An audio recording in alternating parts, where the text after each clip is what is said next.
नमस्कार साथियों, मैं राकेश वर्मा आप सभी का स्वागत करता हूं आपके अपने परिवार एशियन गुरुकुल पर। दोस्तों, शिक्षा विभाग के साथ दुर्भाग्य ही शायद यह होगा कि एसएस के पाठक छुट्टी से लौट ना पाएं। खबर ऐसी है, 16 जनवरी 2024 तक उनका छुट्टी का अंतिम तिथि था, लेकिन वो अब तक लौट नहीं पाए हैं और न ही उन्हें आने का कोई खबर है। लेकिन खबर ऐसी है कि उनकी छुट्टी 30 जनवरी 2024 तक बढ़ा दी गई है। अब सवाल यह है, और यह सबसे बड़ा सवाल है और गंभीर सवाल भी है, एसीएस के पाठक आखिर क्यों लगातार छुट्टियां बढ़ा रहे हैं? क्या उनकी जगह पर कोई नए एसीएस बहाल किए जाएंगे? क्या वो नहीं आएंगे? क्या वो सदा सदा के लिए शिक्षा विभाग छोड़ चले जाएंगे? क्या है आखिर वास्तविकता और इसके पीछे का कारण क्या है? क्यों आखिर एसीएस के पाठक को अचानक से कदम उठाना पड़ा, जब उनकी इतनी प्रशंसा हो रही थी? नवनियुक्त शिक्षक साथीगण इतने खुश थे उनसे, जो भी शिक्षा जगत से जुड़े या फिर बिहार के शैक्षणिक पिछड़ेपन को दूर करने को लेकर के लालायित थे कि एससी एसटी के पाठक के कार्यों और कार्यशैली से जो खुश थे, और अब उम्मीद जगी थी कि शिक्षा विभाग में सुधार होंगे, शिक्षा विभाग में वर्षों से व्याप्त अनियमितताएं, गड़बड़ियां, भ्रष्टाचार अब मिटेंगे, शैक्षणिक पिछड़ेपन का जो दाग है बिहार पर वो धुलेगा। मुख्यमंत्री नीतीश कुमार भी एससी एसटी के पाठक के कार्यों से खुश थे और वे कई दफा यह कहते नजर आए कि कोई व्यक्ति यदि ईमानदारी से काम कर रहा है, अच्छा कार्य कर रहा है, तो लोगों को तकलीफ हो रहा है। जीतनराम मांझी भी एससी-एसटी के पाठक की प्रशंसा कर चुके हैं। यहाँ तक कि विपक्ष भी एससी-एसटी के पाठक के कार्यों की प्रशंसा कर चुका है और छुट्टी के बाद विपक्ष के द्वारा भी कहा गया कि अच्छे पदाधिकारी हैं, उन्हें लौट जाना चाहिए अपने पद पर। तो जब पक्ष, विपक्ष, सत्तारूढ़, जब नेता, मंत्री, आम जनता सभी जब एससी-एसटी के पाठक के पक्षधर रहे हैं, उनके कार्यों की प्रशंसा करते रहे हैं, कुछ कार्यों को छोड़ करके बाकी अन्य कार्यों के लिए वो प्रशंसा के भागी है। फिर एसएस के पाठक आखिर क्यों गए और क्यों नहीं आना चाहेंगे? क्यों ऐसी कयासें लगाई जा रही है और क्यों सूत्रों के हवाले से ऐसे खबर आ रहे हैं कि एससीएस के पाठक अब नहीं आएँगे, उनकी जगह पर कुछ ही दिनों में नए एससीएस बहाल कर दिए जाएँगे। साथियों, इस उनके जाने के पीछे कई महत्वपूर्ण कारण हैं। सबसे पहला कारण है कि उनका राजभवन से विवाद, राजभवन कहने का मतलब राज्यपाल से विवाद।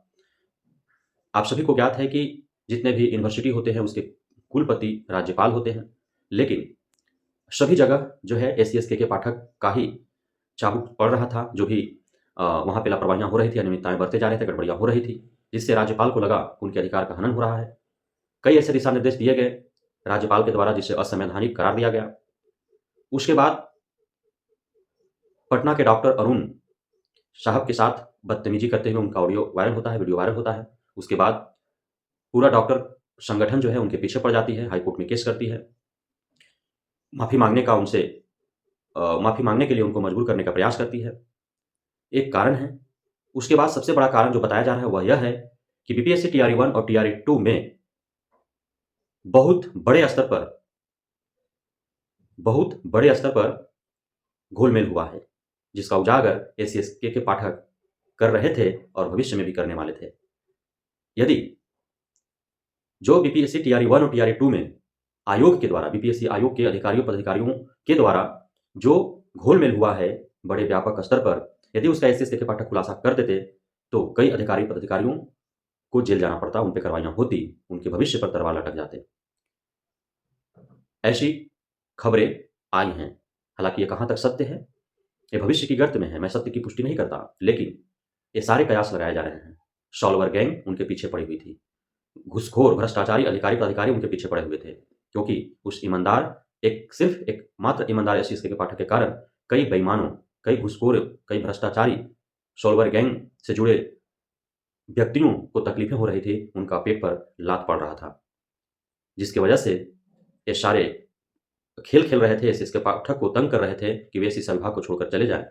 यदि एससी-एसटी के पाठक नहीं होते, फिर थंब इम्प्रेशन मिलान जो हो रहा है वो शायद नहीं होता।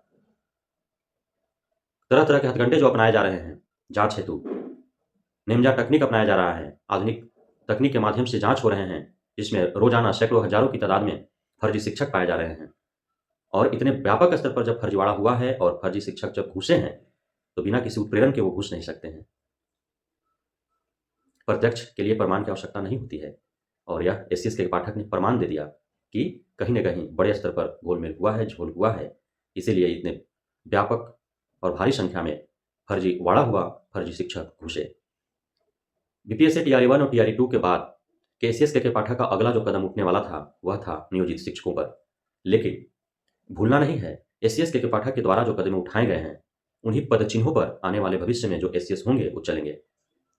वरना एस के पाठक का नाम ऊंचाइयों पर रहेगा, सिगरेट के धुएं के भांति ऊपर, और यदि उनके पदचिह्नों पर नहीं चलेंगे आने वाले एस तो सिगरेट के राख के भांति नीचे जमीन में दब जाएंगे। तो उन्हें उनसे भी बढ़ करके शिक्षा में सुधार के कार्य करने होंगे। अतः एस के पाठक नहीं रहेंगे या रहेंगे फिजिकली, लेकिन मेंटली वो रहेंगे। हर शिक्षक शिक्षिकाओं के मन मस्तिष्क में, हर छात्र छात्राओं के दिलो दिमाग में, हर अभिभावक के जुबां पे वो रहेंगे, हमेशा हमेशा के लिए रहेंगे, क्योंकि उन्होंने ही शिक्षा विभाग में उठाया है सुधार का ब्यार, और वही हैं शिक्षा विभाग में उठाए गए इस सुधार के जिम्मेदार। एस के पाठक के लिए मैं सलामी देता हूँ। जय हिंद।